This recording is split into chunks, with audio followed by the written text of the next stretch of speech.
Hey everybody, surprise, last second stream, and after the weekend that I've witnessed, I decided I needed to go live. I had to speak up and say something. So I know it's probably a little bit unexpected for some people, and it's Sunday night. There's 1,000 other great channels that even I would be watching, but I decided I needed to do something here. So when I was younger, um, as a little boy, I would ask questions to like older cousins and family members. We'd be playing in the yard and things, and I would often say silly stuff, um, like, "What if Canada and America were to go to war?" And they would laugh at me, and they would say, "That's crazy. That'll never happen in a million years. Um, that's just not a thing that's even imaginable." And well, in a way, here we are, in a trade war. Now, it's weird. It's really, really strange that on Tuesday, um, I'm gonna have to start buying Canadian-only products. At least that's what everybody keeps saying, but I think there's something here that everyone's missing. There's a bunch of things here I think a lot of people are missing. So first of all, prices never go down. Th There's never a trajectory where prices go down. When a value of an item when the companies know they can get a certain dollar amount for an item, that's the price of the item. They're not gonna bring it down.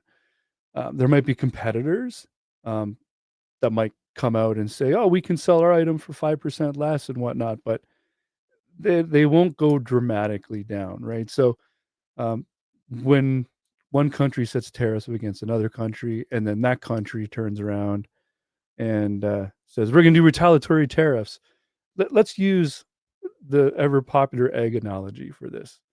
Um, First of all, the egg price is not really up because of these types of things. It's something totally unrelated, but no one talks about the fact that there's a massive bird flu and that chickens were executed um, in order to save the rest of the chickens and stuff. But that's beside the point.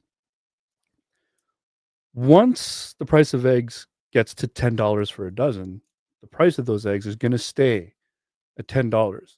At no point, once they know they can sell eggs for $10, no one's going to go, "Oh, we got a lot more eggs than we used to have. Let's bring that price down." No, instead, they're going to like put marketing and advertising money towards those eggs to sell more eggs at $10. And then what happens is competitors go, "Oh, well, if they can get $10 per dozen, we can get $10 per dozen." We saw this exact thing happen in Trump's first term. He put tariffs against Japan and their washing machines, right? So, a company like Samsung, Trump put I think it was a 10% tariff on Samsung washing machines, just Samsung washing machines. He was that specific. Um, but anyone who's ever gone out to buy a washing machine knows that you usually buy the dryer too. So what did Samsung do? Okay, well, if our washing machines are now going to cost, let's say, $1,000 each, then the dryers we're going to charge $1,000 for as well, right? So, okay, now a Samsung washer and dryer costs $2,000 for the pair because everybody buys their machines in pairs. What do American companies do? Well, fuck. If Samsung can sell a washing machine for $1,000, so can we. So the price of washing machines go up across the board. It doesn't matter that only the Japanese machines are tariffed. All that matters is if one guy can get a certain dollar amount for a washing machine, everybody can. Okay? So here we are now. Trump has officially said on Tuesday the tariffs are going to go into effect 25% across the board, 10% for energy against Canada, and 25% against Mexico. And okay, cool. Fine. Canada, what do they say? Okay, we'll do it too. So now both sides are going to find themselves um, hurting to find the products that they use every day, that they love. And well, not to find them. The products will be there. They're just going to cost more. Um, the problem is even if we were sitting here and saying to ourselves, "Hey, it's okay, man. Just hang in there." Because in 4 years there'll be another election and the next guy is not gonna go like, because the whole concept is stupid, and that's really the word a lot of people say. The tariffs are stupid. So, what do we get? We get 4 years, hang in there, and the next guy will well, the tariffs will go away. But here's the shitty part. The prices are not gonna come down, right? They're n the tariffs can go away in 4 years, and the prices are going to stay the same. Because once the world adjusts and the people who make the eggs and make the washing machines realize this is how much they can get for their stuff, that's what they're gonna do. They're gonna keep those prices up there. Um, Not sure what you're asking me there, PC, some pain for whom? Um, I mean, there's gonna be pain for everybody across the board with these tariffs. Anyways, the tariffs are terrible. And what else would another country do? What else could they do but say, tariff you too, right? Well, the prices aren't gonna come back. A market will be born from this. People will get used to paying that much for these items. So even when the tariffs go away, if the tariffs ever go away, those prices aren't going to change. They're going to stay just like that. So we're already there. Forget the idea of someday Trump will be out and it'll all come back down to normal. Um, but here's another thing. Everyone keeps calling Trump stupid. And I do agree with the assessment, but he's not that stupid. He can't be, or at least the organism that is Trump isn't that stupid. So this means the people that surround him. Um, the proof in that is he got elected. Like, if you think you're smarter than Trump and the Trump people around him, then how come you didn't run and win, right? Um, Now that's a lame argument, but here's the point I'm trying to make. I don't think Trump is putting these tariffs in place because of he wants people to shore up their borders, or that he wants people to, Mexico and Canada, to stop with the deadly drugs that are killing Americans to come over the border. Because at least speaking Canadian to America, it's just stupid. Like that doesn't even make sense. The number of fentanyl, for example, that's coming into America from over the Canadian border is so small that you can't even get a direct answer to what the number is. So, like yesterday it was 1%, today I heard it was a half a percent. None of it makes any sense. Why would you put tariffs on a country because of like almost no drugs and illegal aliens coming over the border? So I think that's a smokescreen. He's using that as an excuse to put the tariffs in place. So then why would Trump want the tariffs then? What's the reason? I'm thinking back to Trump's first term. The end of his term, we went into COVID. And I remember you could see the frustration in some of his speeches, where he was so shocked to find out that America didn't make any N95 masks. They didn't make respirators. All of these things came from other countries. You could see how annoyed he was that America didn't actually make anything. All this stuff came from other places. He felt reliant on other countries, and I think he kinda hated that. So I think what's going on is in this term, he wants America to be self-efficient. He wants America to make all of its own everything. He doesn't wanna have to rely on another country for lumber or power or oil. He wants it all done in-house. Now, on the surface, sounds alright. If we think about it that way, it sounds, "Okay, we got a country, and if our country doesn't need any other country to make anything, we can make all our own everything, our own power and our own gear and our own cars and all that stuff." On the surface, this sounds fine. right? So this means jobs for the people in America. It could mean like lower prices, perhaps. I don't buy the low price thing at all. Um, but here's what I'm thinking. Okay, so I'm gonna make this clear. In fact, I'm gonna make it so clear. I'm gonna make a banner just to make sure that this is up there. I'm gonna create a banner right now. It says, "This is just Justin speaking nonsense." Okay. I'm putting this banner up on the screen right now. I'm gonna leave that there because what I'm about to say, I'm hoping I'm wrong, but call it intuition or it's suspect what I'm gonna say right now.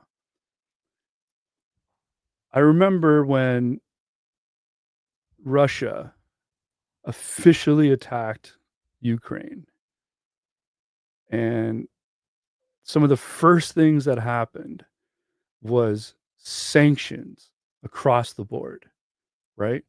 And the Russian people and Russia in general suffered quite a bit, right? The whole world stopped all trade and shipping and everything to Russia.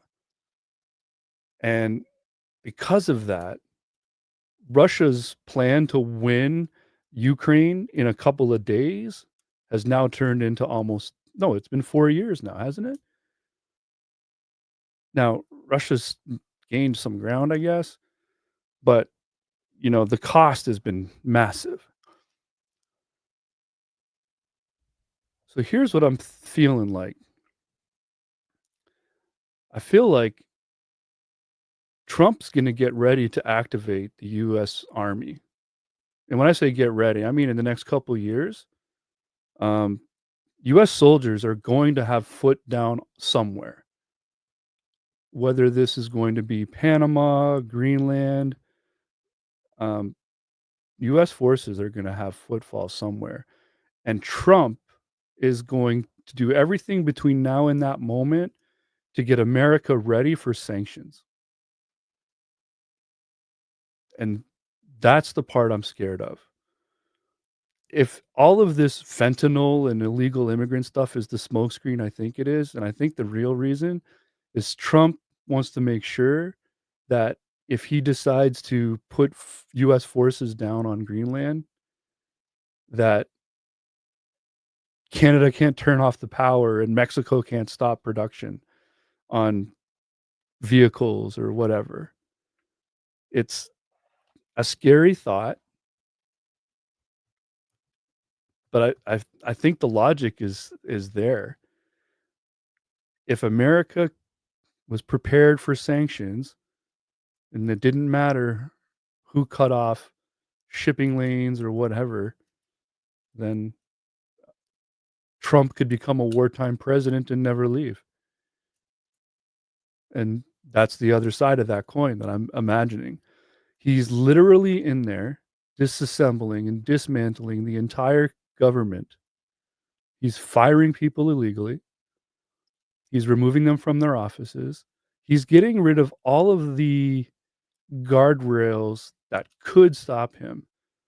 And the part that I don't understand is as illegal as all of these firings are, some people seem to be going along with it. I don't understand this. He's hijacking the US government, and with the exception of, like, the FBI guy today, I forget his name at the moment, literally told, um it was Trump's guy too, literally told Trump to fuck off. "I'm not firing these J6, um, ins the guys who, like, helped with the investigation for January 6th in the FBI." Trump wanted them all fired. This guy in place told them to fuck off, he's not firing them. So, good on him, some little bit of bright spot, I guess. Long story short here is, I don't think Trump is quite as I mean, he is dumb, but I don't buy that he's putting tariffs up for illegal immigrants or drugs.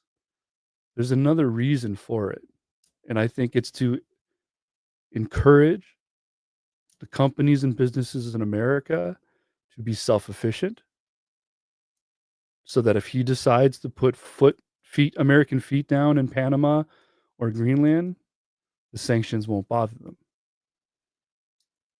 Um, I don't think it's realistic. I'm not sure Trump is literally like he doesn't care what happens to the people or even the corporations. Um, but yeah, I don't know, man. It's a scary, scary idea that I've got here, which is why I wanted to put that banner up because I didn't want anybody to take this out of context. This is not a prediction. I'm not laying down prophecies. Um, but that's my thinking. Now, Trump put out a couple of truths or whatever you want to call them. I hate calling them truths because they're definitely not truths. But he talks about Canada becoming a cherished 51st state. I can't say this enough, and I don't want my new American friends to be upset when I say this. But I can't imagine a worse thing than becoming American.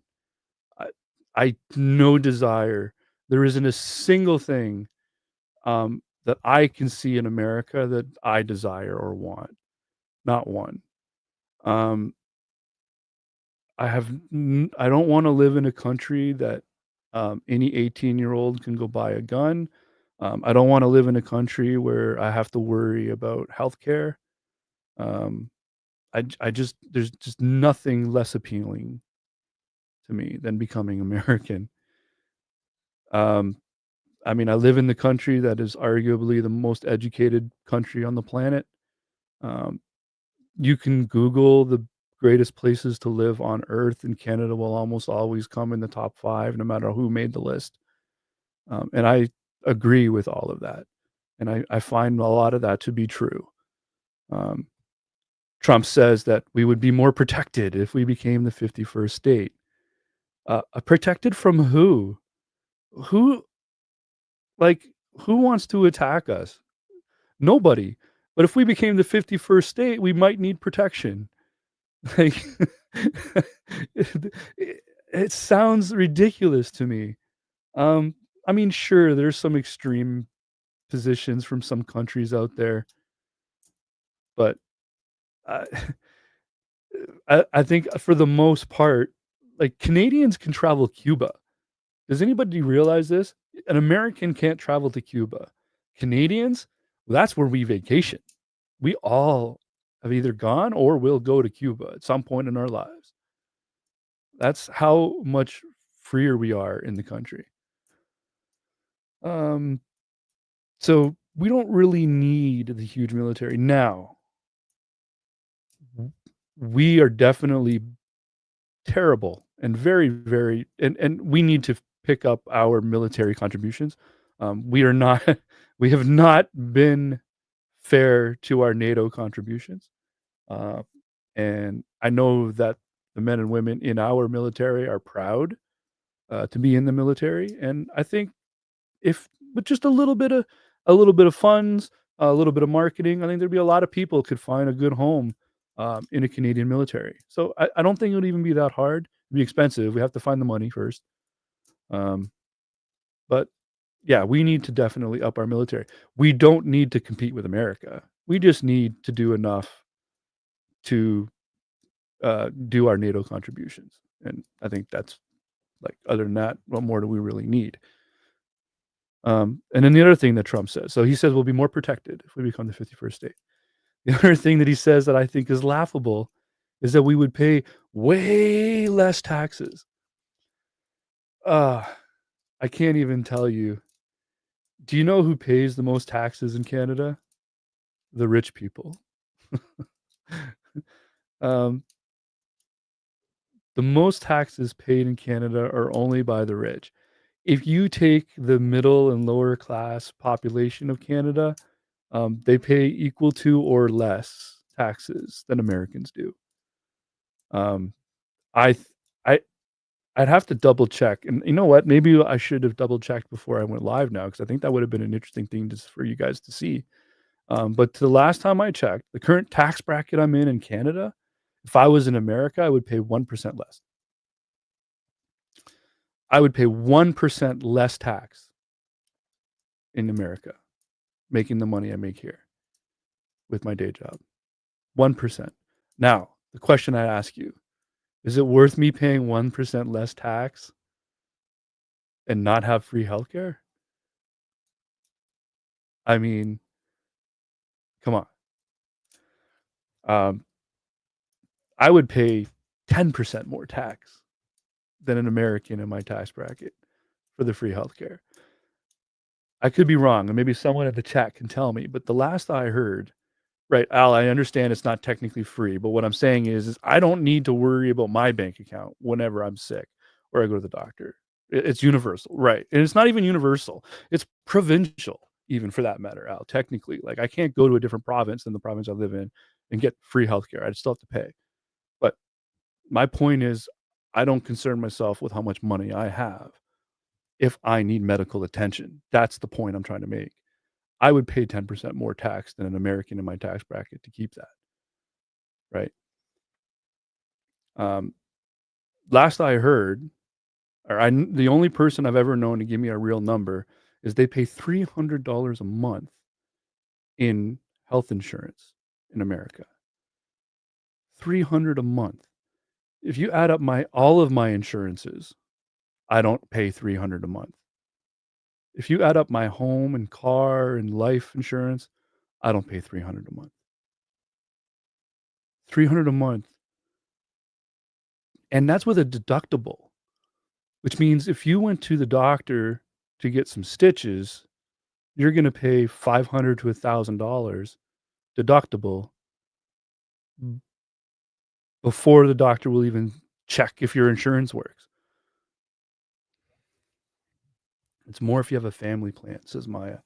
Yeah, see, so I really don't know much about this stuff or understand it completely. I think my point here is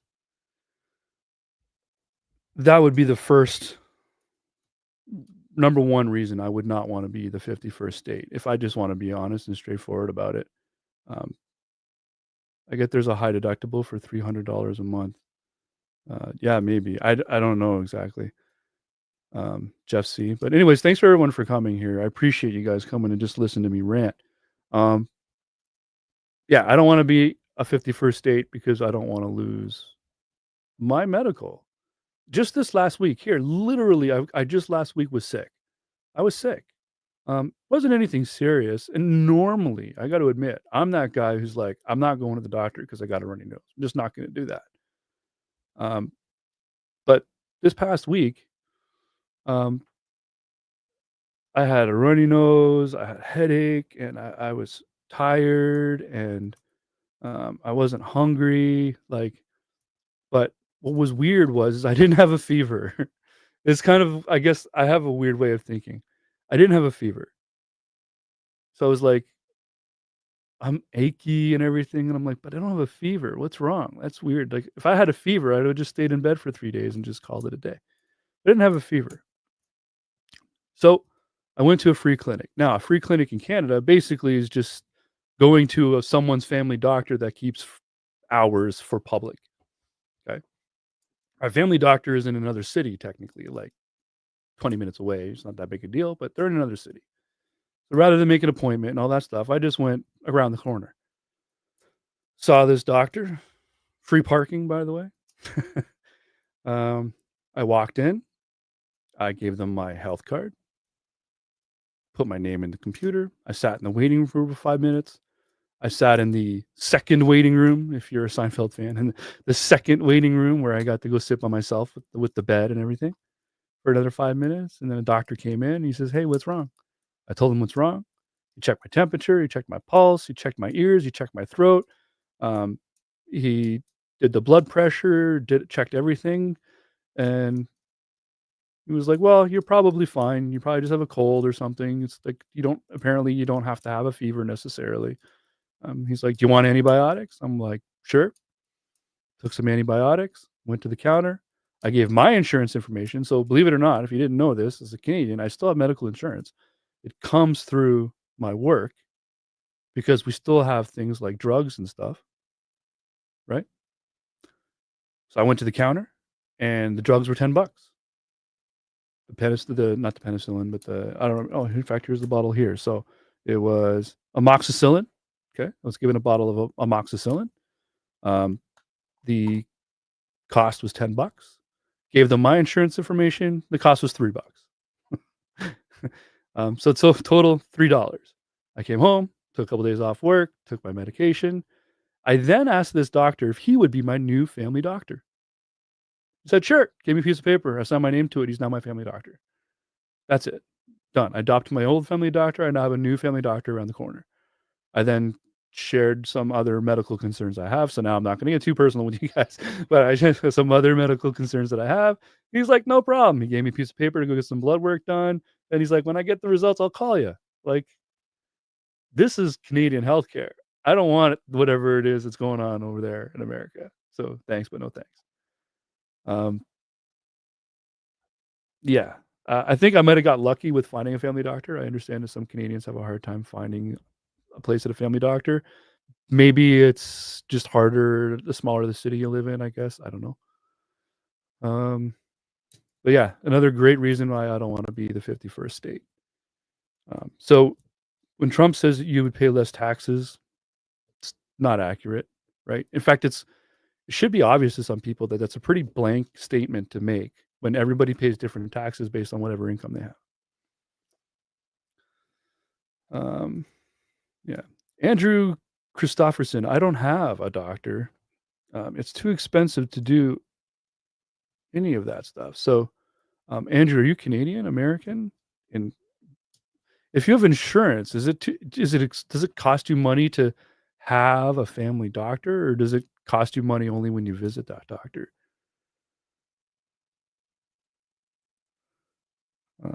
American. Okay.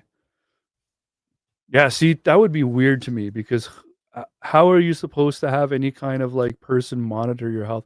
Like, if you have a health concern that requires attention constantly or needs monitoring for the next little while, how could you go without a family doctor?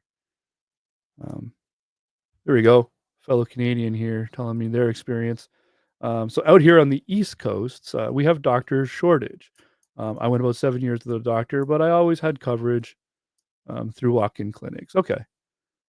Yeah, maybe smaller towns. I mean, the entire East Coast is just one big small town. um, yeah, I mean, I bet there's some rural problems with doctors in Canada. Yeah, I mean that would seem logical.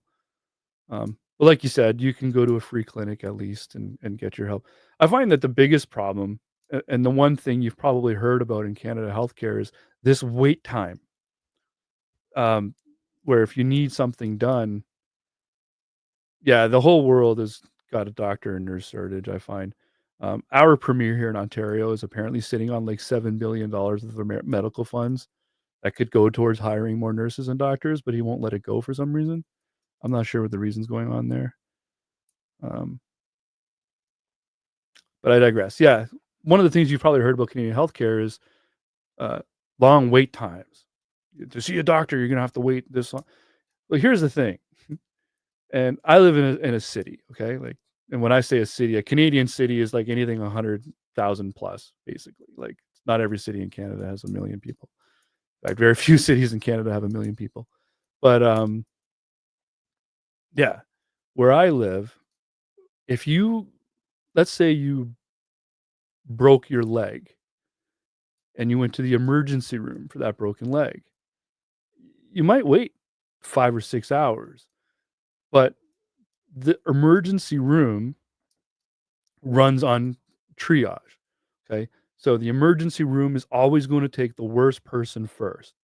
So the reality is, if you broke a leg, you can sit in the waiting room probably fairly comfortably, considering the injury, for a while before you really need the attention.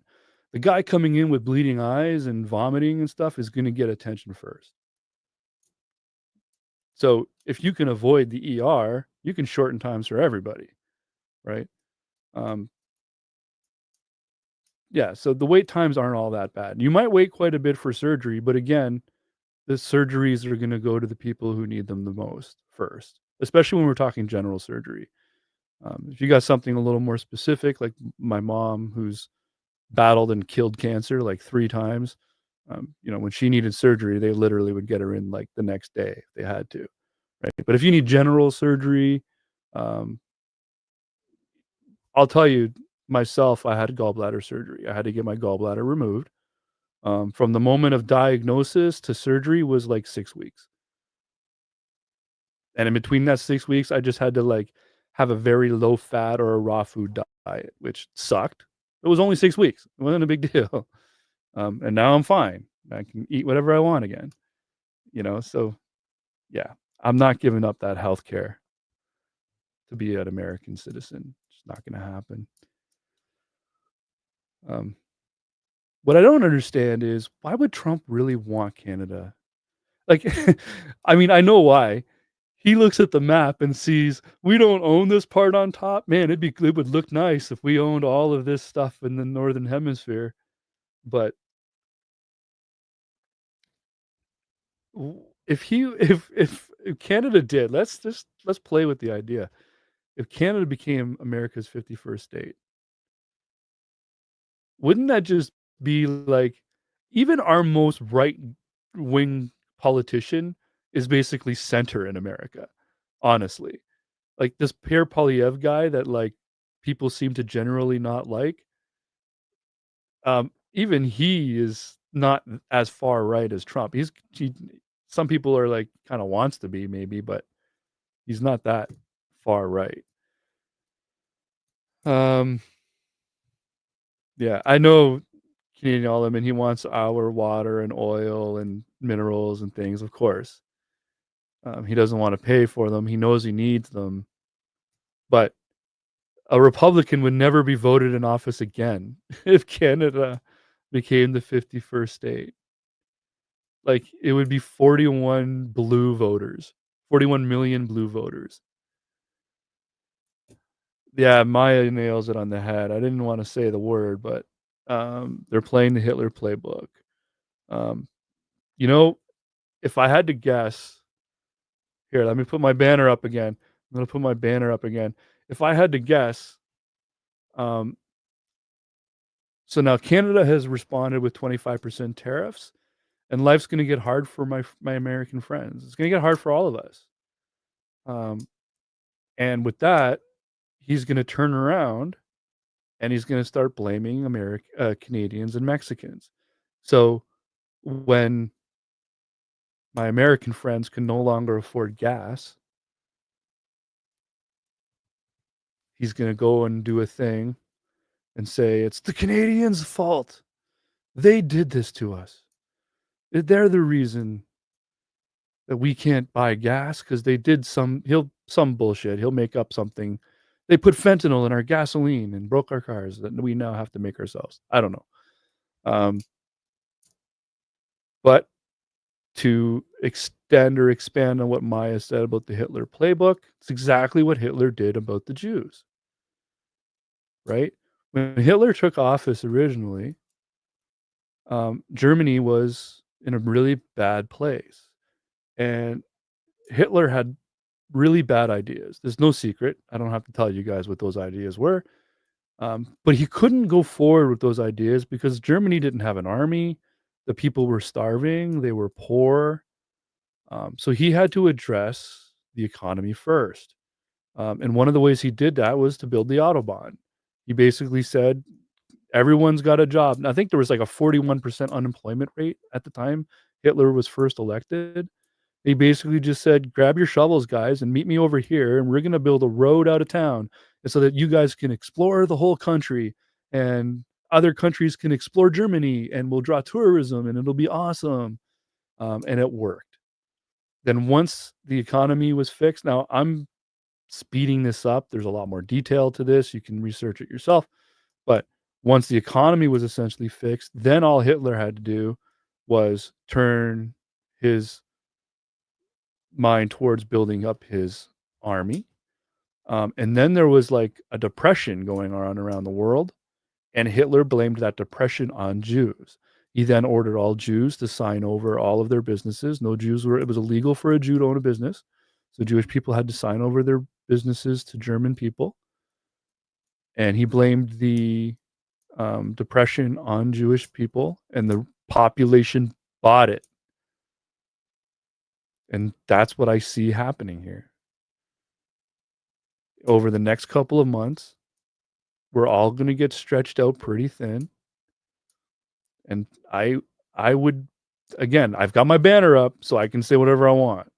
Okay? I'm just speaking nonsense right now, but I would bet that before summertime hits, Trump is going to say the words, "It's the Canadians and the Mexicans that have made the price of your eggs so expensive because of our counter tariffs," or whatever nonsense that he makes up. But the word, what's important will be the words. He'll say, "It's the Canadians and the Mexicans." And he was clearly, there was clearly people in America that could fall for Trump's bullshit during the election. And those same people are going to line up and go, "Those Canadians are jerks because I can't afford a gallon of gas." Um, and then the Uncle Sam posters will come out and recruitment will begin.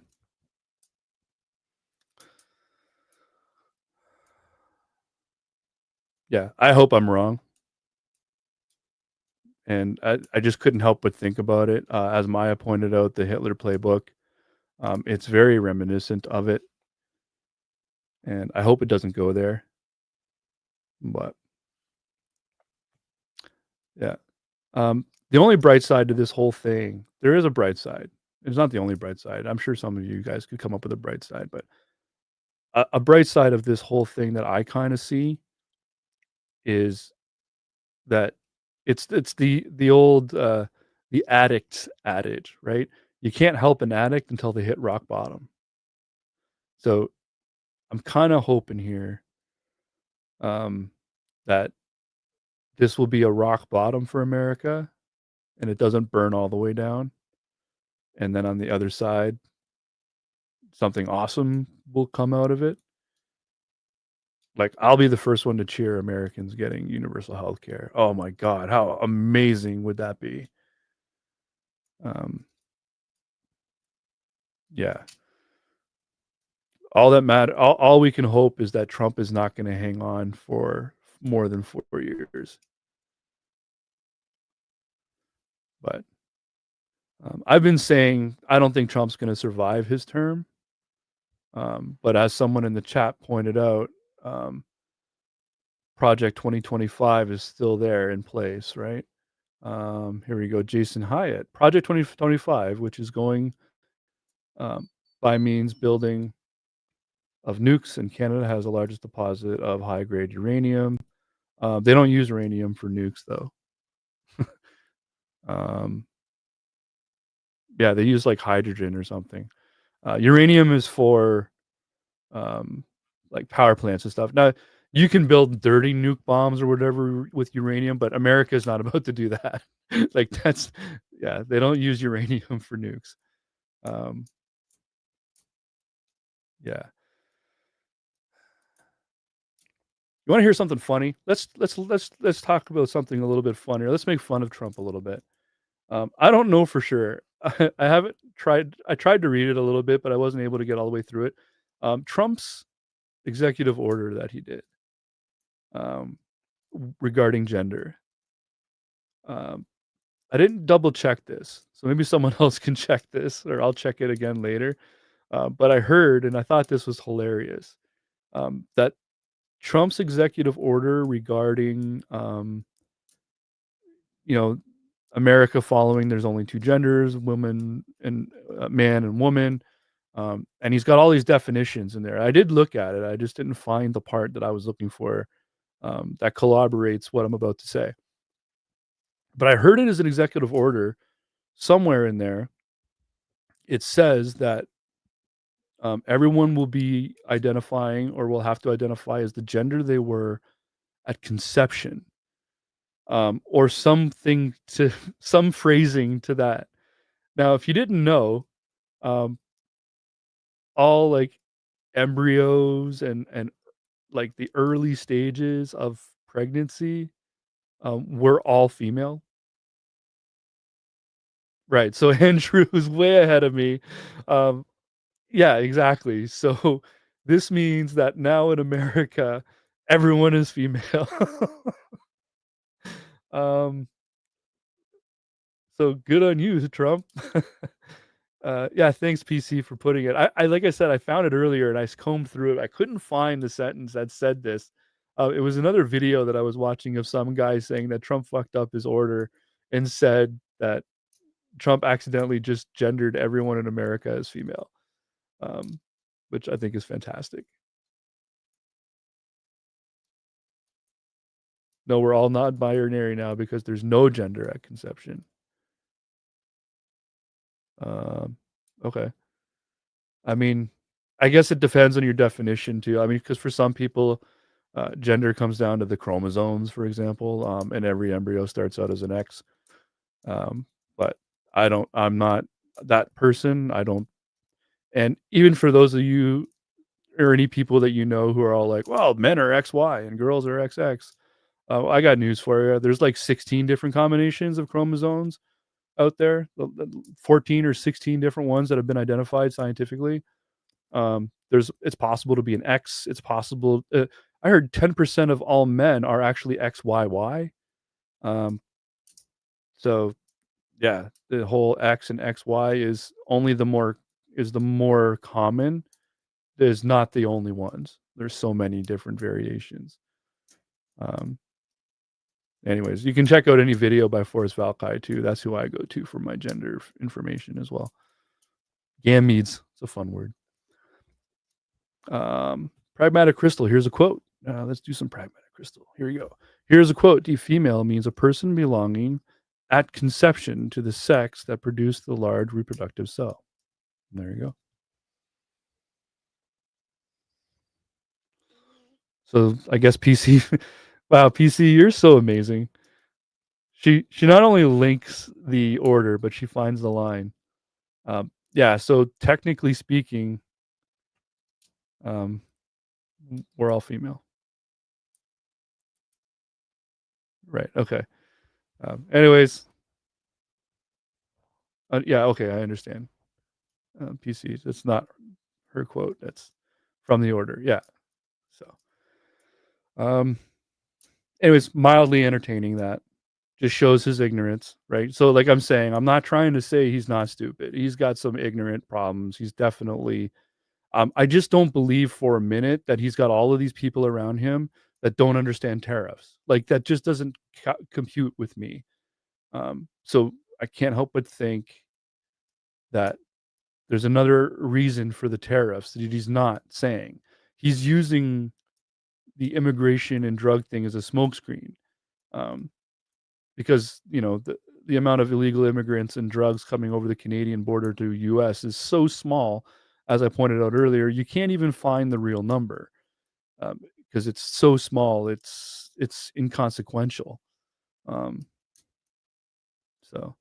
ways to human. The issue is that at conception, embryos produce no reproductive cells. You can only go by chromosomes, genes, and visual genitalia at that point.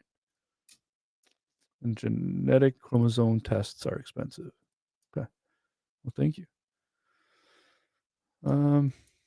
AJ rocks. Yeah, I had such a good time on Ways to Human last week. If anyone here is not familiar with Ways to Human and AJ, hit over there and subscribe. Strongly recommend. She's fantastic, and it was a lot of fun going over there. And she's got a lot of other guests coming on, so it's awesome. Huiko, America first, not like dumb Democrats. All right, so I would love Huiko. I'm not sure what you're saying there, but if you're kind of sitting on that other side of the fence. Well, I've got the StreamYard link pinned to the top of my chat there. Why don't you come on in and let's have a chat? I would love to talk to you. I'm not a debater, but you know what? Like honestly, I would be easy mode for a debate. My best argument is nuh-uh. That's how I argue. Um, but if you want to come on in, grab the StreamYard link and come in here and explain what you mean by America first now, not like dumb Democrats. I'm curious about what you're trying to tell me there. Um, but yeah, I don't buy that Trump and his cronies don't understand how tariffs work. Even Trump has said before he officially made the tariff announcement official that, oh, there'll be some, problems in America, that's for sure, but people are willing to go through those problems, which means he knew that tariffs were going to raise prices. He knows. But no one in the community is a debater. The ones with the biggest balls are just the bicker. Yeah. Um, Thanks, PC. Yeah, there's the episode where I was on with AJ and Jason. Super good time. And then I was on my Atkins channel the very next day, which was also like, what a great weekend I had last weekend.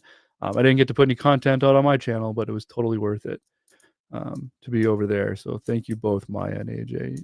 You're wonderful. Um, yeah, it was a great time. And next week, oh, guess what? Guess what I get to do next week? Next week, I'm going to be on Skeptic Haven with Neil, and we're going to take some calls. And you know what? I'm looking forward to. I mean, I know Skeptic Haven is technically supposed to be all about the religion and atheism and stuff, um, but I'm hoping to take some politic calls because I am informed right now on the politics, and I am interested to find out what some people are thinking. There's my second favorite person on earth right there, Mark Reed. Hey, Mark. Yeah, the warmonger language is just. Uh, anyways, for those of you who didn't know, I have a significant other in my life, and she is a custom broker, which means that when a shipment comes from America into Canada, companies hire her company to help them with the customs, right? So she has to declare what the items are, and she has to like list every chemical and everything used in the production of the thing and all that stuff. Um, and one thing that she ships within from U.S. to Canada is chickens. So a lot of our chickens in Canada come from the States. So all of our grocery chains, they get the chicks shipped on a truck from America into Canada, and our grocery providers raise them and do the things that they do, and that gets our chickens to the market. So, yep, chicken is about to go up. So those of you who are big chicken fans and love your chicken, get ready. That's about to go up, and I think anyone in here who's not a vegetarian, I mean, we probably eat chicken 6 out of the 7 days of the week here in my house. So, um, yeah. Another thing that she deals a lot with is hockey equipment. She brokers the Bauer company. So if you don't know, Bauer makes skates and hockey sticks and pads. And you could only imagine in Canada how big of a deal that's going to be. um, yeah, you're probably right, Jeff. Well, actually, Jeff, what you're saying there is kind of the point I'm making here, right? Is that both countries, all three countries, we can't just count Mexico, but all three countries are going to have to just try to get more self-efficient, unfortunately. Um, the worst part, though, is that Canadians, we don't have a Canadian car. Um, but yeah, I mean, I'm for the whole being self-sufficient, but part of Canada is that we have all of this energy, more than we'll ever use. And it was really easy and convenient to sell it to America. Um, So it's not just a matter of like Canada needs to step up and make our own things. Um, we're going to lose a lot of the money that drives our organization here, our little government, and all of the stuff that the different programs that Canadians use. Um, like we have, um, is it 16-month maternity leave here in Canada, for example, right? Um, that's awesome. Nobody wants to lose that. Um, my brother just had a baby a few months ago, and his girlfriend is home for the next 16 months, paid. Um, but we got to sell our energy in order to make the money, in order for us to support ourselves and keep these things that we like. Um, so yeah, if it wasn't the fact that we had so much energy and we've invested so much in energy because we could sell it to America, it might not be such a big deal. But that's kind of the problem, right? We put in a lot of money and effort, especially Alberta. Any of my friends that are here from Alberta, like, I mean, Ontario, the province I live in, our thing's going to be the cars, right? The cars are going to be our big issue. But the energy, that thing that really drives the engine here in Canada, is Alberta. Like our province of Alberta and the amount of energy it produces. Alberta has a pipeline that goes all the way from Alberta to Texas. Do you understand? It has a pipe. There's a pipe that goes from Alberta to Texas right into the refinery. That now every gallon of that oil is going to be tariffed. Thanks to your president, not out. It's coming from us to you. Your president, American president, put a tariff on the oil in that pipeline. It goes right into your refinery, right? Um, Ontario, we do a lot of cars here, right? So if you don't understand the geography, strangely enough, there's the city of Windsor, which is the Canadian city, then the city of Detroit, which is almost kind of north of the city of Windsor. It's really weird. Um, there's the Ambassador Bridge. Apparently, so I'm told, for a single car to be made, it has to cross the Ambassador Bridge 9 times. So for one Ford pickup truck, the truck and its parts cross the Canadian-US border on the Ambassador Bridge 9 times before it's complete. That's 25% tariff every time that truck crosses the border, for every part that crosses the border, both ways now. Um, I can't even tell you like what that's gonna. I just bought a brand new truck, and I was looking forward to the next one in 3 years. Not gonna happen. I'm not gonna be able to afford a new truck in 3 years when my lease is up. This is not gonna be a thing. Um, it's fine. I'll go to Honda. I'll get rid of the truck and I'll become a Honda driver again, I guess. And that's fine. I don't mind. But I was so happy and proud of myself to finally get the truck of my dreams. A hybrid. I went all the way to with it. I for the first time in my life, I went to a dealership and I didn't buy what was there. I told them what I wanted. And I was so happy. And now that's it. The next truck I'm not getting. It's not going to happen. Maybe I'll just keep the truck I got, I guess. I don't have to give it up, but yeah. Toyota, yeah, you're right. I get Toyota, Honda. Honda makes a decent little truck too, little hybrid. Pretty cool. But anyways, that's future me's problem. I'm just saying that like I can't get over how crazy it's getting. Yeah, please, Mark. I would love to have you on here. Oh, Mark, make my day. The StreamYard is right there on the top. Come on in. Um, so anyone who doesn't know Mark Reed, you should over to Mark Reed Atheism and totally subscribe over to him. But Mark Reed is in Australia, so Canada, Australia, super tight. Mark Reed and I also, I like to think, super tight. We are looking at the UK, and actually, I've been enjoying watching the UK really piss off Trump. Not sure that's productive. Like Trump maybe is not so wise to piss off, um, but the UK is really sticking up for us here in Canada, and I assume Mexico as well. Hey, Jason, thanks for coming out. Yeah, so some interesting stuff there.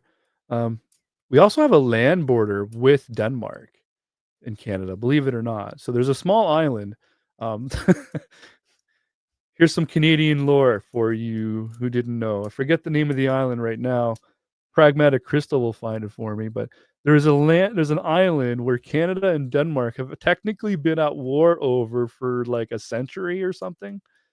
Um, and it's like the booze wars or whatever. We would drop like maple whiskey for them, and then they would come and drop some like liquor famous in Denmark, and that's how we did. That's how that war was fought. Hans Island. Thank you, Jeff C. Yeah, so Hans Island, the whiskey wars. This is hilarious.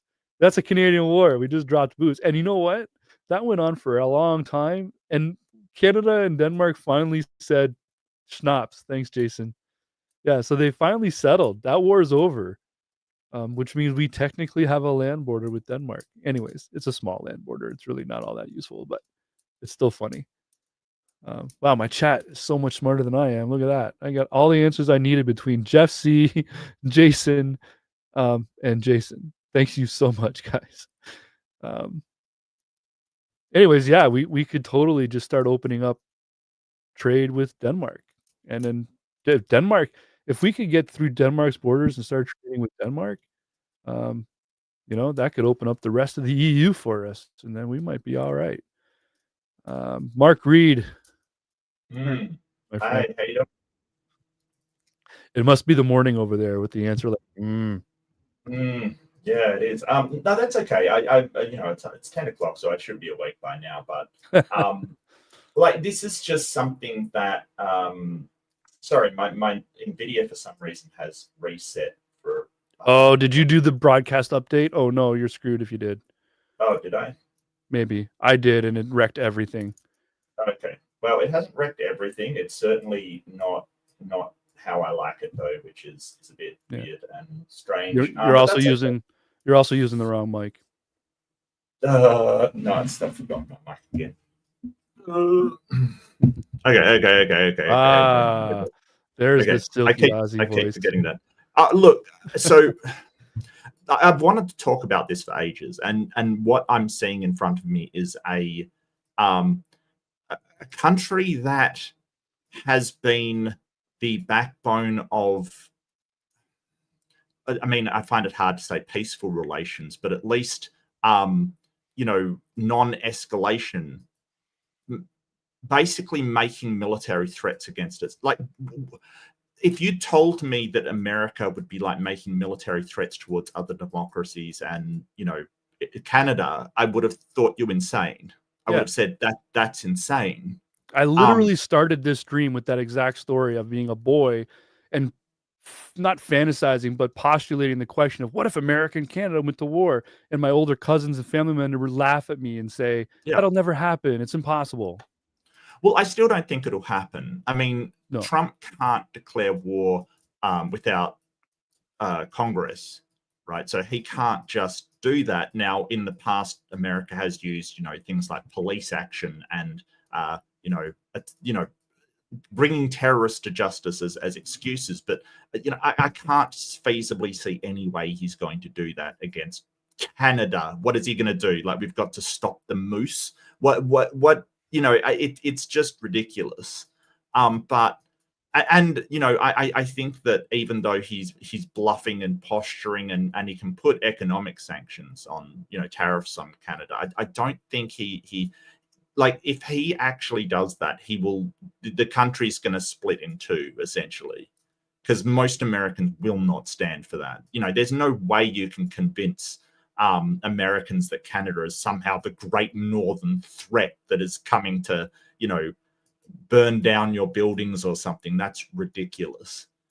But if China or Russia or Turkey or any one of these sort of dictatorships was using this kind of language, we're going to annex this country, or trying to use financial coercion to make a country next to them part of an empire, the rest of the world would absolutely condemn and put sanctions on it. And I'm not even seeing the condemnation, right? I'm not even seeing the leaders of the world go, no, totally unacceptable. Don't invite US to the G7. Throw them out. Yeah. Well, that was, I don't know how much of this this live stream that I did you caught, Mark, but part of the point that I was making earlier was I don't believe for a second that Trump is putting tariffs up because he actually is concerned about immigration or drugs. No, I believe no. he's got a different motive, and I think his motive is he's preparing his country for sanctions. He wants his country to be like, we're going to make our own cars and our own energy, because when I decide to finally like put military troops in Panama, um, we're going to get sanctioned to the wazoo. We need to be ready. That's what I'm worried about, or that's what I'm thinking. Now you're right. Normally there's guardrails in place, such as like the Senate and stuff, that would stop a president from Right. just pulling a trigger. But he is moving so fast and firing so many people so quickly that the guardrails in place that would normally stop him don't even know what to do. The smoke screen is so thick that it's like fired. Okay, I guess. And like it's very strange. Now, I heard today that the current, like, acting FBI director actually Yes. told Trump to fuck off. Yes. And that was Trump's dude. That was Trump's guy. And Yeah. Trump wanted him to fire the J6 investigators, and Trump said the guy apparently said, "Don't," or "No, I'm not going to do Yeah. that." No, So he's not going to do that. Well, he can't, because it's yeah, against the law to fire somebody that is yeah, not like, there's process to go through for firing somebody. yeah. And you can't just arbitrarily go, well, you've lost your job because I don't like what you've done. That isn't how anything Not in the works. government in America, anyways. You can fire Right. without cause in America, but not if you're part of the government. Well, yeah. Well, I mean, the fact that he didn't sort of he didn't actually go through with it, and knows that because here's the thing that absolutely bewilders me, right? And that is that everybody that goes along with Trump's harebrained schemes ends up broke, in jail. Like, name one person that hasn't regretted going along with his harebrained schemes. Like, everybody in his orbit eventually gets, he somehow makes it through by throwing, people under the bus behind him.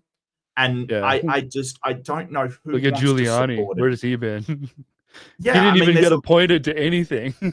right. There was a long line of them. Chris Christie was somebody that supported him and then immediately regretted when he was thrown under the bus. Like, there's this long line of people. So I think, I don't know who is thinking, well, I'm going to be different, because he will absolutely throw people under the bus in Yeah, a second's notice if it's to protect his own ass. And yeah. but I just I don't know. I don't know whether there is, like, it's easy to say, okay, well, there's some overarching strategy, um, behind this kind of thing. He's got some kind of but I'm not sure he's that smart. Like, I think he may actually think he can get Canada to basically be vassalized into a 51st state by merely threatening Canadians with financial hardship, Well, which yeah, his argument is that Canada wouldn't even be a country if it wasn't for America's money. correct, Um, which is I'm ridiculous. I'm suggesting lightly and softly that even though he would take Canada if he could get it as easily as possible, that what he really wants to do is just encourage the industry in America to be 100% self-efficient so they don't need Canadian energy or products, so that when he does put feet on the ground in Panama or Greenland or whatever he's thinking about, when he gets sanctioned, he won't care. That's what I'm suggesting. I don't think he I, actually worried about what Canada is going to do or not. well, I don't like it's almost impossible to run a country. So we've seen countries that do sort of rely internally self-sufficient. Mm-hmm. Places like North Korea that does very little trade, they only trade with China, kind of thing. Cuba that does very little trade, and they essentially make all that. They're not like, in order to run a flourishing economy, you can't just go, well, I'll make everything in my own country, because there's certain things that America lacks. It can't just grab from other places. Like, it just can't do that. um maybe he's going to cozy up to China. Maybe he's going to cozy up to Russia. I don't know. But he can't just sort of direct all industry inwards and say, hey, that'll solve everything. Yeah, no, I mean, it can, but yeah, it won't work. no, I know. You're right. You're absolutely right. But I think it's far more likely that he's ignorant on that topic than the idea Right. of immigrants and drugs coming from Canada. Let's put tariffs. Like, I don't think that's real at all. That's the smokescreen. He's Okay. using that as to give himself the power to put the tariffs by saying it's immigrants and drugs coming from Canada, which is Mm. just okay. From what I heard, according to Trudeau's speech last night, which actually was a really nice speech that he gave before he dumped 25% tariff on America, um, Yep. he mentioned that we just put $1.3 billion into protecting our border more. We got drone technology that's going to go into place, like, and then we're putting rocks. We're going to put more rocks, Mark. We're gonna Right. we're literally so. Is this some Um, Canadian thing I'm unaware of? You're No, dropping in this that is planes, or? literal. Literally, we're gonna put more boulders. So in BC, there was a truck of immigrants, illegal immigrants, tried to cross over into Canada, and to do that, they had to get over a boulder. They had to get their truck over a boulder, because that's what's used as like the Canadian American line. So apparently, Canada's just gonna get bigger boulders Okay. and Yeah. put more Build that boulders. boulder. Yeah. Build Yeah. that boulder. The Yeah. idea Okay. being that we're not worried about people coming over on foot, but we don't want them coming over in vehicles. Yeah, that's Um, fair. the, yeah. I mean, to be honest, for 6 months of the year, walking over the border would be suicide in Canada, Well, anyways. I mean, this whole border thing, I feel like Australia's partially responsible because, Why? well, we had a prime minister, or a series of conservative prime ministers. Now, don't forget, conservative here isn't the same as conservative US. It's just Yeah. Like they I they said here, our conservative would be almost center in America. right, they had this sort of policy, and this was years ago, right? And it was basically stop the boats. Okay, stop the boats, stop the boats, stop. Now, like, if you actually studied, statistics, the greatest amount of immigrants are actually people that overstay visas. Like, they're Yeah. not flooding in from any kind. And the same is true of the sort of immigration problem that they're saying. A lot of the time, it is people that have come in legally that just should have left, and they don't. Like, Hmm. it's not a case of there's, I mean, how many caravans did we hear about flooding the border, kind of thing? And it's just, I mean, I remember them interviewing people who lived on the border saying, yeah, there's an influx of people. It's these Republicans trying to stop the people that don't exist from coming out. Not to say there isn't problems with people coming in that way, but it's not where the majority come through. They come through legal ports of entry. Um, I it's really weird to see this echoed, like, because in our country they policy on stop the boats, and how many people are really taking boats over to Australia? I mean, seriously, it's ridiculous. Yeah. Yeah. Yeah, it's kind of the same thing with the fentanyl thing, right? So, like, I mean, drugs Right. are a problem, period, but he keeps saying the word fentanyl. He's using Mhm. that as that's the evil villain of the story. Right. Right. But I hope everybody realizes that fentanyl is not just a recreational drug that's killing people, it's a No. medical drug, Yeah. right? So not all of the fentanyl crossed into America illegally. Some of it is legal in America and is Mhm. distributed illegally, right? Yeah. Like, so, uh, yeah, it's Well, Trump's and misinformation campaign is pretty epic. well, it's frustrating because, we started to talk about the opioid crisis kind of thing, like this is the the big crisis that we're having.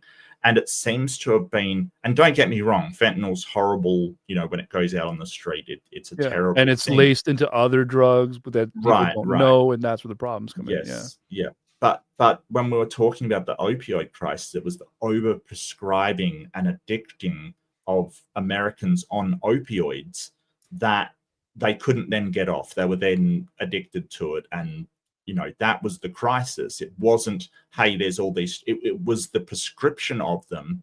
That prescription, say, runs out, and the person was still addicted to these opioids, and that was due to the pharmaceutical companies, not some random Canadians shipping them over the border, kind of. So I feel like that's been lost in all of this, that, hey, we've still got this problem that hasn't really been addressed. All that's done is like, oh, but fentanyl's so much worse. Well, yeah, it is. But can we remember there was a crisis before that that really we haven't done anything about? And I'm including my country as well. I think all countries have this problem with overprescription of opioids. Then the prescription runs out. That person is still addicted. They want to get it from somewhere, and that is sort of where that path leads. Yeah. And yeah, The it's crazy. the example I heard today, and actually there's a meme about it out there, maybe I can find it, I don't know. But there's a meme out there about it. The example is that Trump is like the guy with the house who's on fire, and he's mad at the neighbors because their sprinkler system wasn't good enough to put out his fire. Right. Like, if there's a fentanyl crisis or a drug crisis in America, it needs to be dealt with in America. Like, Mm. there is Yep. no scenario where you're gonna stop 100% of illegal immigration or drugs, Correct. right? We wanna minimize that. We wanna put Yes. efforts towards as little as possible, but there is no zero. Like, Right. there's no country on earth that's going to be like, "We have no illegal immigrants here." Like, that's Mhm. just not a thing. Oh, yeah. Yeah. Even Absolutely. the worst I place on totally earth to agree. live has got an illegal immigrant Yeah. in there somewhere. Yeah. Um, But here's the thing. It's much better to um, put that money into programs to help with the problems rather than sort of a really militaristic style police, which is never going to stop. Like, at a certain point you'll stop most of it, but after that it's just wasted resources. You're good really point. just wasting resources trying to completely, I mean, look at the war on drugs, right? The war that was lost, essentially. Like, I mean, how much money did they pour into that, trying to stamp it out? And it's That's an like, amazing point. yeah, it never worked because you're never going to stamp it out. What works better is providing, rehabilitation services, services to help people with transient housing, services to protect people from, homelessness, things like that. These solutions are the things that stop drug use in the first place, not sort of just stamping out something that you'll never completely get rid of. So I think we've got to be practical about where funding is going, to say, hey, we've got to do what works, not just what we would like to work. We've got to learn from mistakes, but I don't see Trump as being particularly one to learn from mistakes, Yeah, getting, because he never admits them. getting illegal drugs down to 1% would cost almost as much as trying to get that last 1%. Right, right. Like, yeah, Yeah. you could spend $50 billion getting drug trafficking down to 1%. You'll spend another Mhm. 50 billion attempting to get rid of that last 1%, and you'll Right. never get it. Mhm. Yeah, you're right. That's, uh, it's what's the mathematical term for that? Exponential. It's exponential. Thank you. Mm. Yeah. Yeah. And the same thing would go with immigration. And you know Yeah. what's interesting is, and I haven't heard a single, like, Canadian, well, maybe Trudeau did say it once in one of his speeches, but the amount of illegal guns that are trafficked into Canada from Right. America is, forget the drugs from Mexico to America. There's like Mm. twice as many guns, dollar Right. amount, twice as much in dollar amount worth of guns trafficked over the American border into Canada. Would anyone be surprised about that? Like anybody at all? No, Of course not. no. Of course not.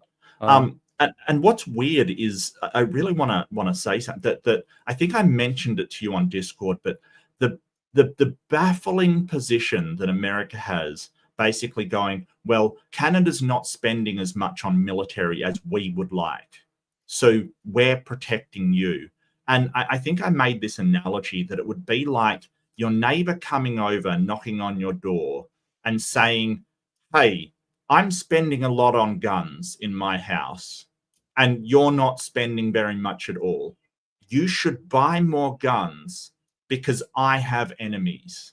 And it's like, what? Like, nobody forced America to build the biggest military in the world. In right. fact, like many countries, including Canada and Australia, have sort of said, hey, that is a ridiculous amount of spending on military. Like the military industrial complex over there, I think it's out of control. I Agreed. really do. Um, and to be honest with you, I don't feel a hell of a lot safer with America having this insane military. Um, it actually feels a bit more like we could end up in World War III, quite frankly. But, for them to start to say, hey, you've got to spend more because we're spending more, it's like no one asked you to do that. Nobody. Yeah. It, Um, it's, I uh, earlier in the stream, I had pointed out that, so first of all, technically Canada probably should just like, turn the dial of their military from 2 to 3, just get a little bit more going, just in order to keep up with NATO contributions alone, right? Which I right. believe is like 2% of our Yeah. GDP right now. And fair enough. Yeah. That's fine. That's the agreement, right? That's Yeah. the agreement we share to be part of NATO. Trump would like to see us get to 5%. Canada can't afford the 2%. Never mind the 5%. Yeah. Um, but what I was saying earlier in the stream was, we don't need to have that much military. So Trump says if Canada becomes America's 51st state, we'll have Mhm. the best protection and lower taxes. What's interesting is, if we don't become part of America, we won't need that much protection. Yeah. Like, we Yeah. won't we wouldn't adopt America's enemies then, because Canada right Mhm. now, as it sits, like I was pointing out, Cuba. Canadians travel to Cuba for vacation. Like, that's Canada's number one vacation spot is Right. Cuba. Right. Americans It's a aren't nice allowed in place. Cuba. Yeah, yeah. No, I've heard it's a very nice place, and like it when Yeah, like Americans go traveling around the world, they often pretend to be Canadians yeah, because um, people hate Americans. And sometimes rightfully, sometimes unrightfully. Like sometimes it's prejudice, sometimes it isn't. Like it's very hard for me to explain to an Iranian person why America isn't responsible for their current situation, or at least partly responsible. It's very, very difficult.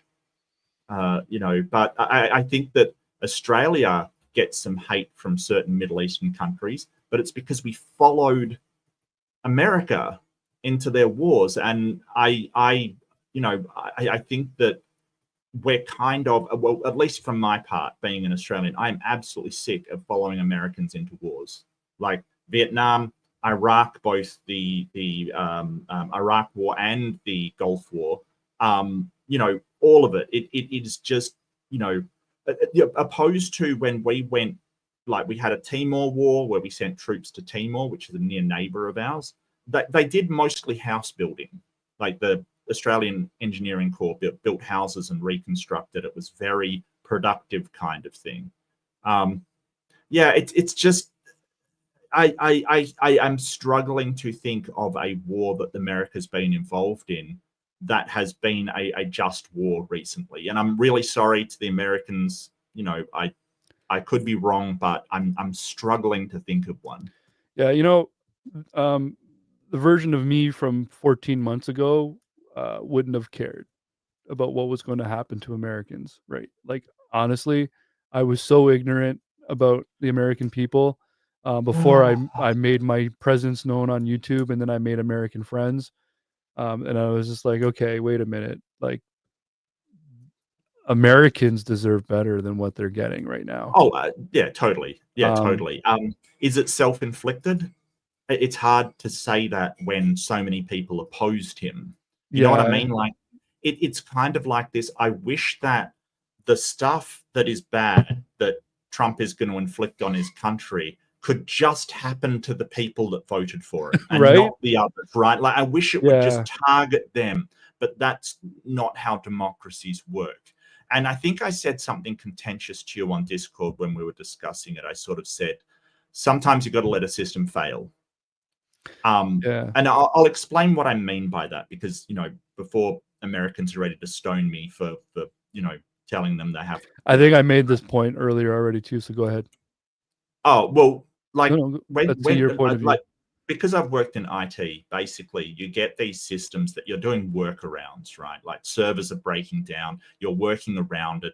Things are going badly, you're adjusting for it, and you're basically propping it up with all of these temporary measures and all of these fixes. And I feel like we're at that point with Trump, right? That we're trying to work around this absolute psychotic nightmare of a leader, propping up the system and stuff. And at a certain point, you've got to let the system fail. Like, at a certain point, and I learned this from one of the people I was sort of mentored in, that if the system is that bad, you have to stop propping it up and let it collapse in the most gentle way possible. Because the management, the people with their hands on the levers of power, if it keeps getting propped up, they will never change it. It never changes because they think that it's fine, because they keep propping it up. So I'm in two minds about this. When I talked to you, I thought, yeah, just let the whole thing collapse. Like, let Trump collapse the entire system. Let it fall in apart. But you're right, and sort of thinking about it later, I'm like, you're right. There's a whole bunch of people that don't deserve that. They don't. Yeah. And so, Earlier, yeah. Sorry, go ahead. earlier in the stream, I made the almost a similar example where I Mm, said it's like the addict, right? You got to let the addict hit rock bottom right. before you can start to build them back up again. Um, Mm, the, but then the problem is like, what about all these people that I love in America now? yeah, It's that they like the shit's hurt. just gonna burn, and some of them it's gonna hurt them directly. Yes. And Yes. like, and it's so on the one hand, it's like I hope, as you put it, hopefully it collapses gently, and then something awesome can come out of it.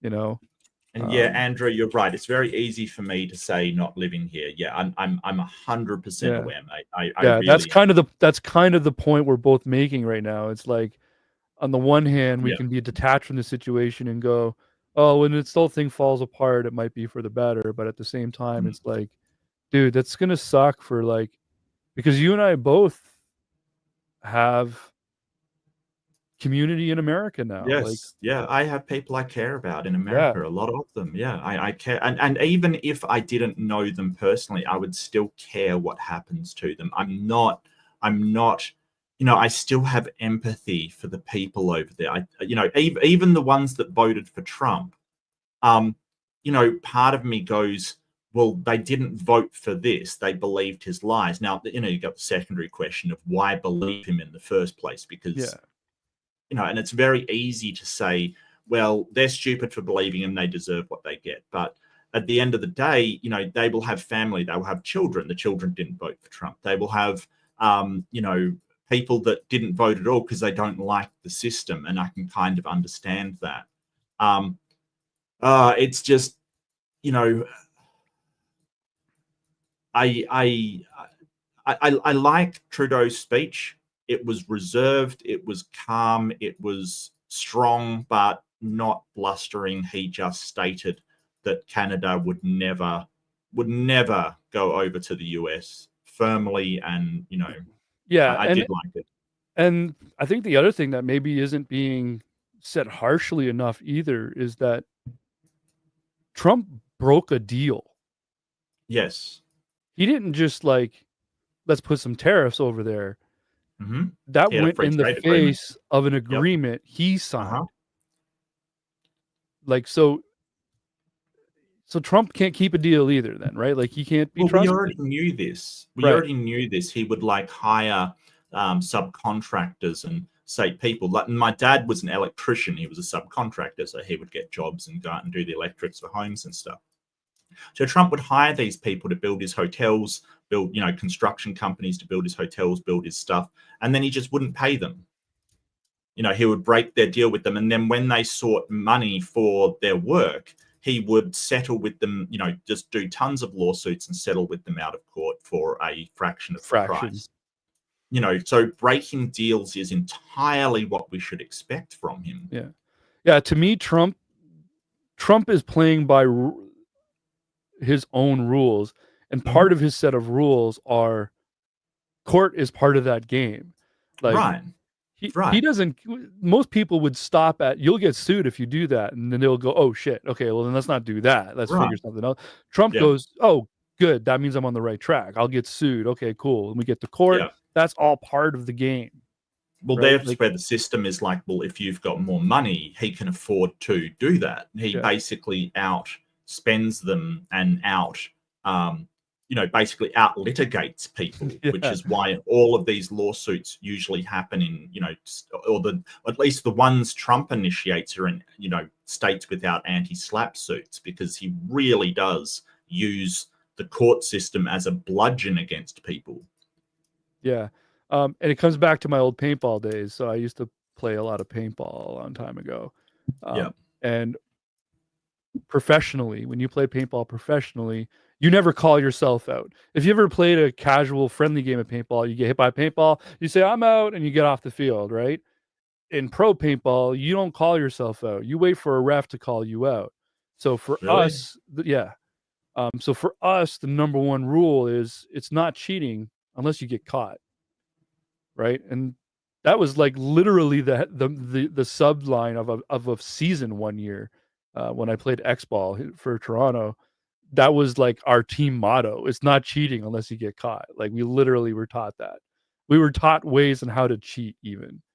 Right. Because that's really wrong. I would hate every second of that. That's the whole point of that really particular game. But yeah. Well, I don't think it's like I've seen people like play paintball like on YouTube channels in England and stuff, and they seem to be very upset when people don't acknowledge they've been hit by a paintball. Oh yeah, of course. So what I'm saying is that those are the rules Trump is playing by. He's playing by paintball rules. It's not cheating unless he gets caught, and he's not going to call himself on anything. He's going to wait for someone else to tell him to stop. Oh, but even if someone does call him, he just basically says, ref, your eyes are wrong. It didn't happen. He cannot. Like the guy, the way he talks is starting to get a little triggering. It was the best thing ever. It's the greatest thing. This thing we did was the greatest thing anyone ever did of a thing like that before. It's like, oh my god, dude. Well, just the blame game. I mean, there's Crash, and instantly he blames handicapped people and DEI for the crash. It's so ridiculous. DEI had been in that division for ages. I think that Obama brought it in, years and years, and this hadn't happened. But what did happen, apparently, or so I heard, like, please do correct me if this is wrong, but that Elon Musk swept through and offered early retirements and things to people in that department. Yeah. So essentially, and it weren't even good deals either. Apparently, they were like, if they would have just fought for a little bit, they would have got so much more. And Trump Elon now has control of the treasury, I guess, and now has access to all the data of every dollar spent in America and where it goes, including all of the American accounts and things. Yeah. So like all of you that pay taxes, Elon knows your phone number now. So it's scary, and that's kind of the thing, right? All of these things aren't necessarily legal or fair or right, but Trump's doing it so quickly and so openly, and no one seems to really be calling him on it too much yet. That I hope somebody eventually is going to stand up and say, whoa, that's enough. Because if he he's running that football. Let's use the American analogy here, shall we? Yeah, but He's running that football. If he can get it to the 10-yard line before yeah, someone tackles him, it's too late. He's going to kick and score, right? You, you got to stop him before he gets to that 10-yard line. but here's the thing: you can't. You like this is the thing that Canada was saying. Okay, we're putting this 25% tariff on certain goods from that we sell into or goods coming into Canada from the US, but Yeah. you can't like a lot of the politicians in Canada were saying, hey, we've got to look at setting up infrastructure, preparing for this, doing all of this stuff to support the workers in the meantime until that. Like Trump, if you are right and he's trying to make America self-sufficient, like internally dependent on nobody, and set up all that, will take a long amount of time. Yeah, it's going to Right, take a a lot more very than long. time than he's Oh got. yeah, oh yeah. Yeah. The and oil and infrastructure alone in America doesn't exist to process right. the oil they dig for. So Well, it's worse than that, because things like lithium, for instance, so few countries actually have the technology and expertise in order to take lithium out of the ground. And I know this because my state is mining's all we do. It's all about the mining over here. It's insane. Like the amount of people I know working in the mining industry. Dude, in my university, there was a school of mines. I'm not even joking, like School of Medicine. It was a school of mines, right? But specifically devoted to mining. And Australia is one of the nations that has the expertise and the capacity to be able to take it out of the ground. But not a lot of countries do. The reason why China gets its lithium from Australia is because they do not have the expertise and the technology to be able to extract lithium. That's it. Like it that takes decades and decades and decades to set up. You're looking like 20 years or so to set yeah. that up. There is no possible way you can do that in the time frames that over the next couple of years. Impossible. Yeah. And not only that, a lot of those companies are privately owned. So then you have to convince those CEOs to also Mhm. put in that infrastructure to learn how to Right. do that stuff and set up, right? So like the Yeah. oil that I mentioned, for example, Canada has that thick, ugly, gross crude that America refines really, really well. Can't America only has this lightweight, clean, beautiful oil, and there's not a single plant in all of America that can refine it. So they have to Mhm. sell that at a higher Yeah. price because it's premium stuff. Yeah. The companies that drill the oil in America aren't going to put up the billions of dollars to build the Yeah. refineries to refine it because they don't give a shit. They're gonna Mhm. sell that oil to someone else and make their money. Yeah. Like, and actually Canada is one of the countries that they sell it to. So now that oil is also tariffed, by the way. So Tariff. Yeah. American oil, 25% tariff. There you Mhm. go. And it Yeah, will make Canada source their oil from other places. Like it's not like America does not produce that much stuff that is um, that like America produces a lot of tech, a lot of end manufactured things. It doesn't produce that much components or minerals or stuff like that. It just doesn't. yeah, Um, I really worry that America's going to go, okay, we'll produce our own stuff, not have the primary industry. So you've got primary, secondary, tertiary industries, right? Or tertiary is essentially the service industry, things like restaurants, etc. You've got primary industries, which is actually extraction, agriculture, things like that. Primary industries are the ones that actually get the resources to begin with, whether that is crops or animals or minerals or what have you, lumber, etc. And the secondary industries are the manufacturing ones, the ones that actually produce the goods, right? So they take the lumber, they make the tables or whatever. Tertiary is like the shop that sells the table. This is the way that we sort of define the production chain of things, yeah, basically. And America doesn't have that much primary or secondary industry. It has a fair bit of secondary, but primary, not so much, right? Which is why the tariffs say on Canada, if they want lumber, it's going to increase the cost of that, which means that the secondary, the production company making these tables, for instance, we're going to go with tables, making the tables has got to increase their prices because the lumber costs more. They will sell it for more to the service industry, tertiary, who's actually the furniture store, and they will increase their prices as well because it's going to cost them more. You can turn around and say, hey, we'll put tariffs on it to encourage local manufacturing. But if you don't have the lumber, if it's just not there. Yeah. And not to mention, even if somebody were to step up and say, cool, there's a vacuum here for me to create a lumber company in America. Yeah. Trump goes on about all the forests that they have in America. Well, I'm pretty sure most of those large forests are national parks. Correct. So you can't go tearing down those trees. And even if you were to free one up to make it like just decide this is not a park no more, this is now lumber, is it the right trees? Right? Like, guess where you get a lot of pine in Canada? Like, yeah, we're really good at pine. Well, it gets even worse, Justin, because Cedar. the primary industries are generally things like, farms and plantations and lumber industry and all of this kind of stuff. Who's working those jobs? Yeah. A lot of illegal immigrants are working on farms and working in the primary industries kind of thing. And Trump's trying to throw all of them out of the country. Mm-hmm. Yeah. And it's not, in a way too, it's not really fair that illegal immigrants were working for less than minimum wage and all of that stuff. Yes. But yes. if those farmers now are expected to overnight, I think that's what we're really talking about here too, right? We're not talking about farmers going legit.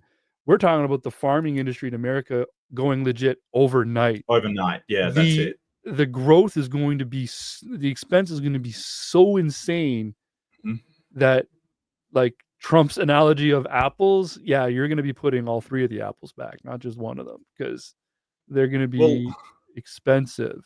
Well, the thing is that with that, the farmers and the producers and the primary industry people, they'll have to hire people at a much higher wage, essentially. Now, they will compensate for that by increasing the prices of the things that they're selling because they've got to cover their costs. They have to. Yeah. So that will go across the board. It's just. And the thing that I pointed out early in my stream here today too, Mark, was once the prices are established and go up, they don't come down. Prices don't come down, right? So, for instance, Canada just tariffed America 25%. The only place we get oranges from is Florida. Okay. So now the cost of orange juice in Canada is about to go up.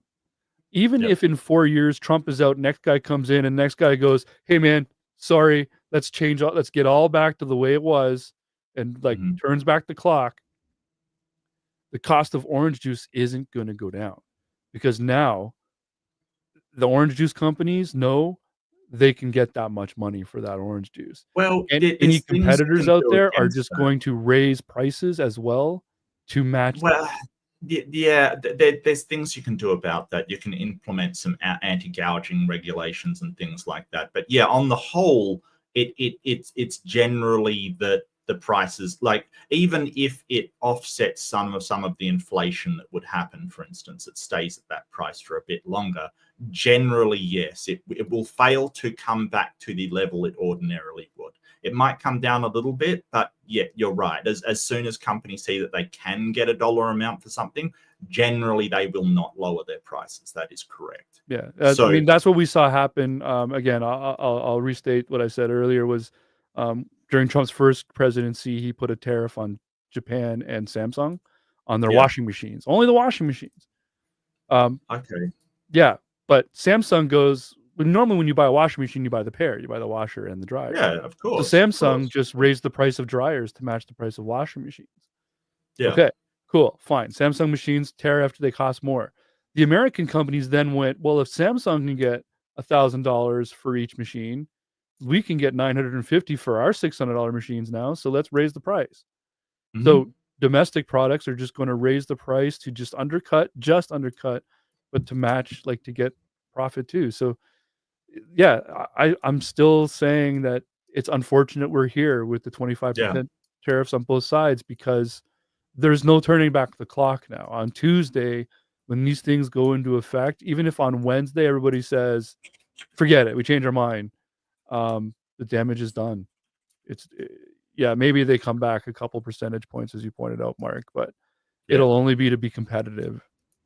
Yeah, yeah, and I mean, really, that's where you have to sort of have anti-gouging Yeah. regulations. That's sort of one of the things that really annoyed me about the pandemic and all of the shortages, and we kind of understood why prices were higher, and you know it ended, and the prices didn't come back down, and it's like, oh, wait a second, something's not right here. Yeah. Yeah, that's price gouging. It's basically taking advantage of a lack or some kind of event in order to raise your prices to where you are making a greater markup value than you would ordinarily. And I think that it is the government's place to regulate that kind of thing, to say, hey, you can't, like who was that guy in America that charged like a ridiculous amount for some medication and he ended up in jail, kind of thing.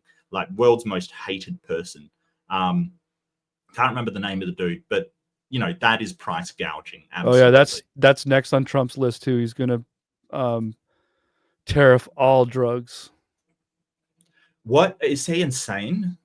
Yeah. So Americans, again, our friends, our loved ones in America who are already paying way too much for Yeah, way too drugs much. Yeah. are now going to be paying more for drugs. That cool like insulin deal that Biden put in place, Trump's ripping that out, which is terrible because man, Martin Scarelli was the dude. So yeah, what a douchebag.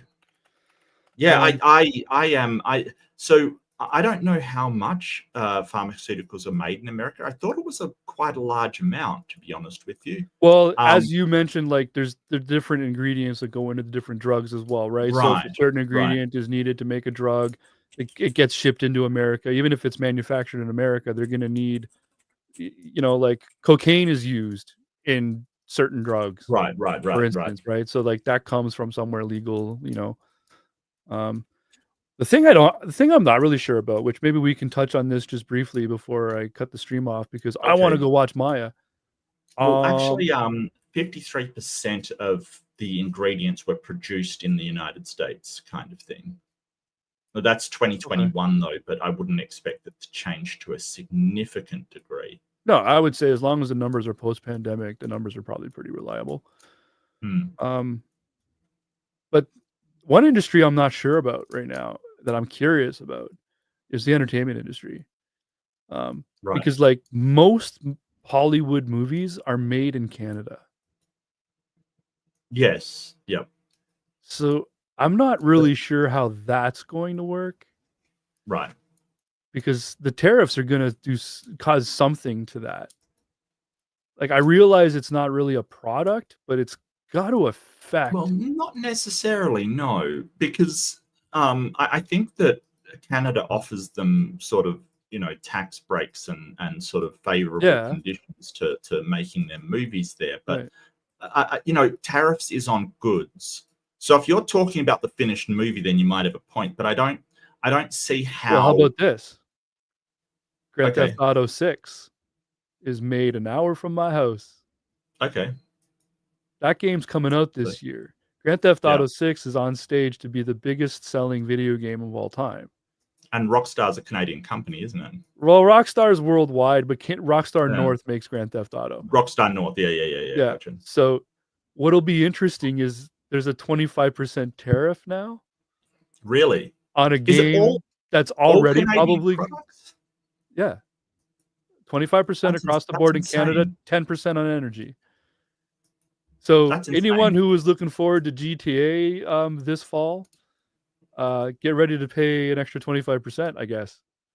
And see, you've got to think like what I don't understand, the thing that I really don't understand is that all of the Republicans are like, hate taxes, taxes are bad, taxes are horrible, let's get rid of a tariff is a tax. Yeah. It is. Yeah, it But is. it's On your not own people. on your own. Exactly. At the very minimum, even if the company doesn't pass it along, you're still taxing your own companies. Like, they don't get it from the Canadians, right? The government doesn't say, hey, if you want to sell this, you have to give us this amount of money, which is what people think tariffs is. That's not what tariffs is. Yeah. This is not a state of the world that I thought I'd be in. Um, there was a news report today, and I'm proud to announce this, that Mm-hmm. they stood outside an LCBO. So our Canadian news agency stood outside an LCBO. LCBO is the Liquor Control Board of Ontario. Okay, so if you want Okay. to buy liquor in Ontario, that's one of the primary places you can go. Only Okay. recently, in the last couple of years, could you buy liquor at like a grocery store. Anyways, I digress. Okay. They Sure. stood outside an LCBO, and they said they surveyed everyone who came out that 90% of Canadians were like, "I'm gonna miss my Budweiser, but fucking right, we need to do this." Yes. So I was pretty proud to hear that number, that 90% of Canadians understand what's happening and Mm-hmm. are like, "Yep, let's get on with it." The other Yeah. 10% were coming out with cases of California wine and things, and we're kind of disappointed that they're not going to get their California wine anymore. But Canada's not tariffing American booze. We're getting rid of it altogether, by the way. Yeah. We're just blocking American booze in Ontario. Look, I would support that even if there Yeah. wasn't tariff wars going on, quite frankly. Well, that's American $1 billion to their industry right there, because Canadians oh, drink pretty good. oh.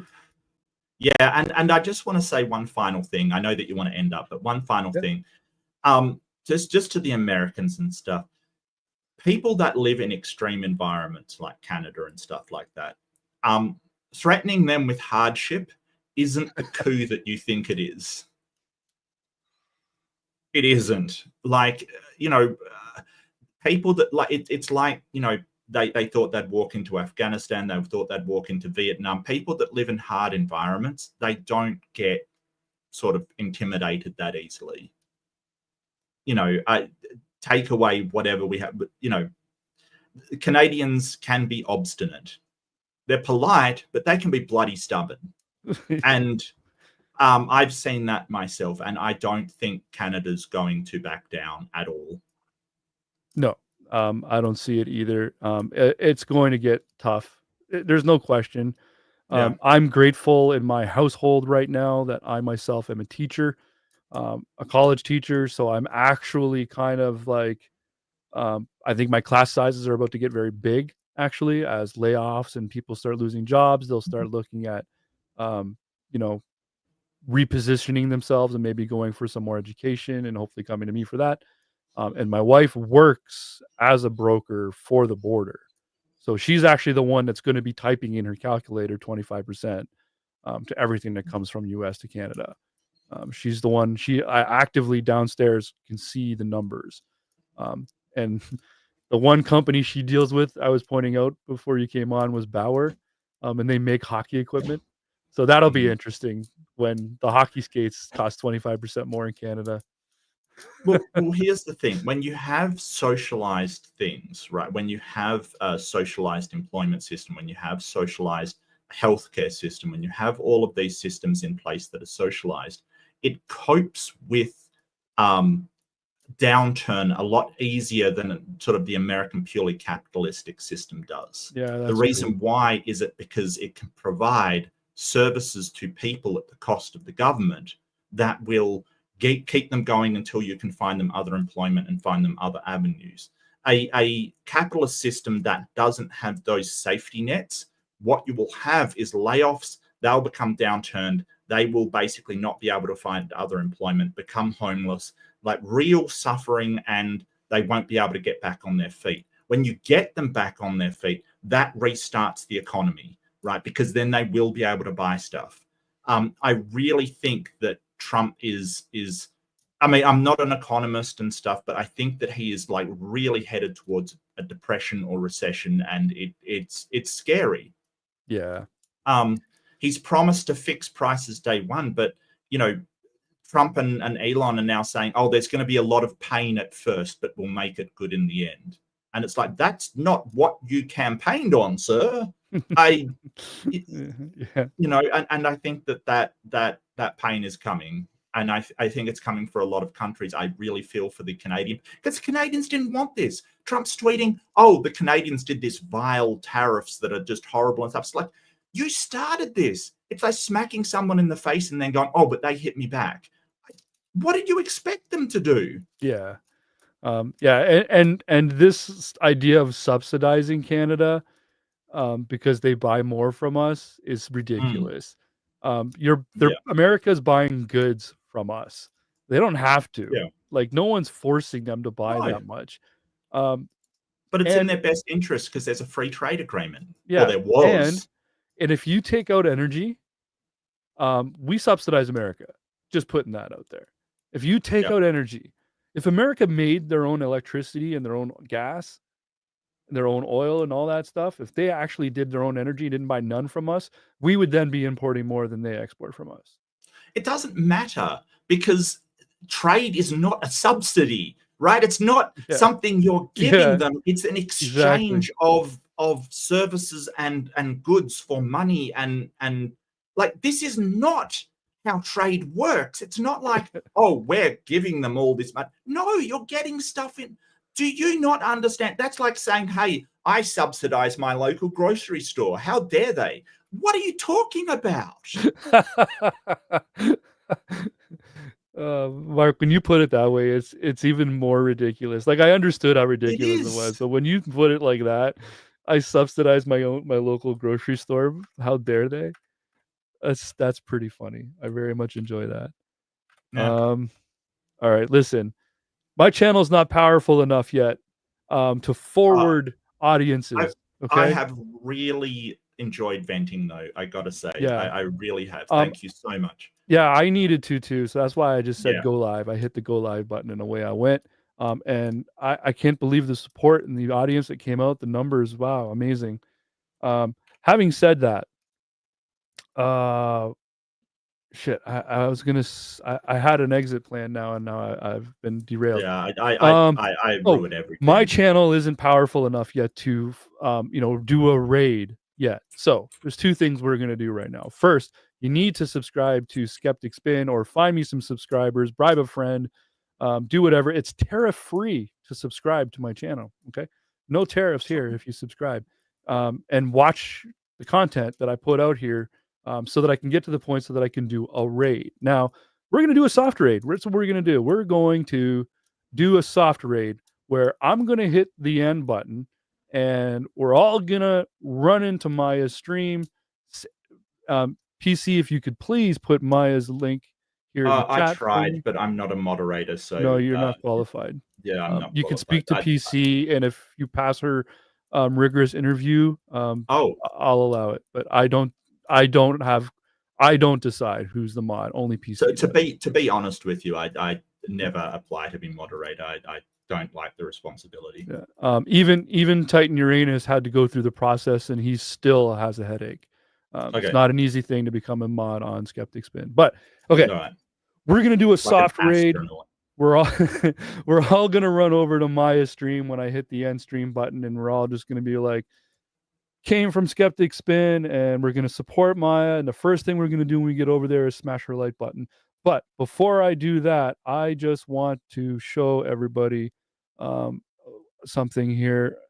So, if you didn't know, um, I am now kind of an active member, I guess you could say, sort of, not really, but in a way, of BajaCon. So BajaCon is coming this August. Tickets go on sale April 1st.